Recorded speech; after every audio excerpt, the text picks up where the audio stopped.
Goeiemôre, groete in die naam van Jesus. Ek wil vanoggend iets op jou hart lê wat die Heilige Gees op my hart gelê het, of ek deel dit met u vanoggend. Dalk is dit 'n waarskuwing. Dalk is dit vir jou om meer wysheid of insig te bekom.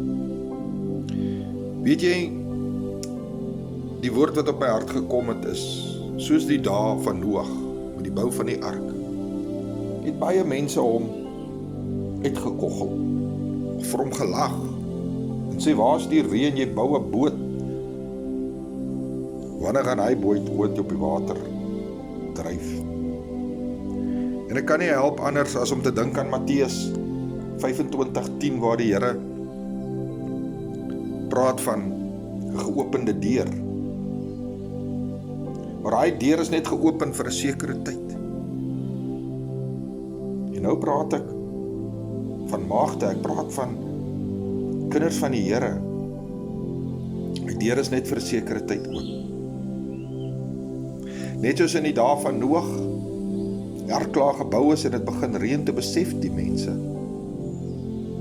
weet jy wat, hierdie was my kans.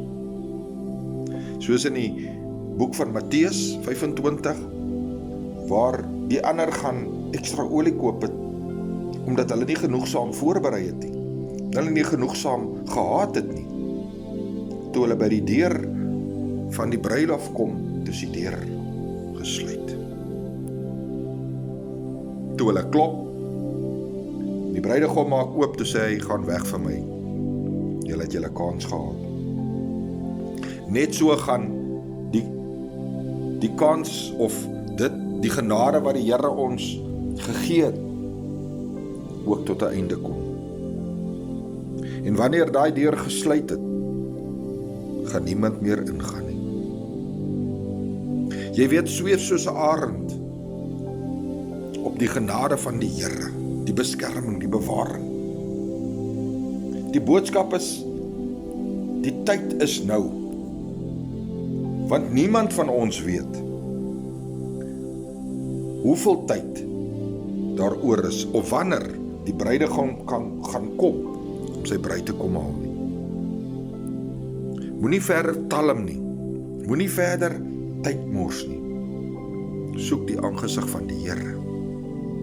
Maak seker dat jy genoegsaam olie in jou lampie het. In ander woorde, dat die Heilige Gees in sy tempel kom woon binne in jou, sodat jou paaie God verheerlik, dat jou elke dag se loop God verheerlik, dat wanneer jy met mense praat, dat jy God verheerlik.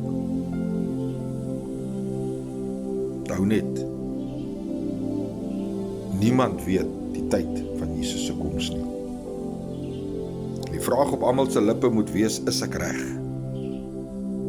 En gebruik hierdie genade tyd wat die Here ons gegee het. Ek is pastoor Gary, Brood en Water, 5 minute woord, seëngroete. Ek laat hierdie boodskap by u. Amen.